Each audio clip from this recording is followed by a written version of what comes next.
Break नंतर आपलं पुन्हा एकदा स्वागत। भारताचा मित्र असलेला बांगलादेश पाकिस्तानशी अधिक जवळीक साधू लागलाय।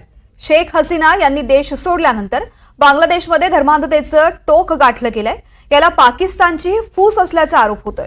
आता बांगलादेश सरकारनं चलनी नोटांवरचा मुजीबर रहमान यांचा फोटो सुद्धा हटवण्याचा निर्णय घेतलाय। पाहूयात एक रिपोर्ट। 4 महिन्यांपूर्वी बांगलादेशातल्या जनतेनं सरकार विरोधात उठाव केला।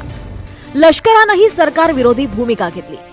राष्ट्राध्यक्ष शेख हसीनांना देश सोडून पळून जावं लागलं। या 4च महिन्यात बांगलादेशच्या अंतरिम सरकारनं अशी काही पावलं उचलली ज्यामुळे भारताचा मित्र असलेला बांगलादेश पाकिस्तानच्या अधिक जवळ जाऊ लागलाय।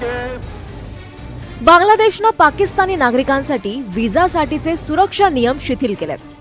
पाकिस्ताननंही बांगलादेशी नागरिकांसाठी सप्टेंबर महिन्यात व्हिसा फी माफ करण्याचा निर्णय घेतलाय।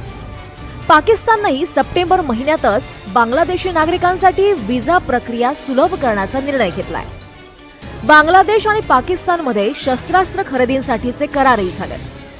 दोन्ही देशांमध्ये समुद्री व्यापार सुरू झालाय। बांगलादेश पाकिस्तानकडून 25,000 टन साखर खरेदी करणार आहे।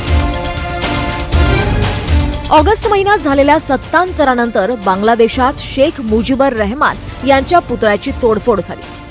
वास्तुसंग्रहालयही पेटवून देण्यात आले।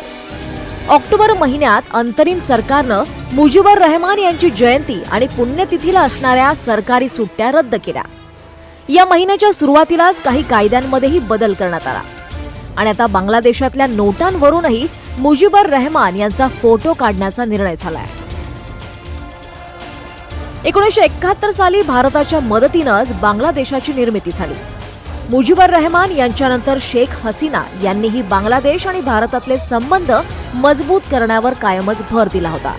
पण आता शेख हसीनांनी बांगलादेश सोडून भारतात आश्रय घेतलाय आणि बांगलादेशातल्या अंतरिम सरकारनं मात्र पाकिस्तानशी संबंध सुरळीत करण्यास सुरुवात केली आहे। Bureau report, NDTV Marathi.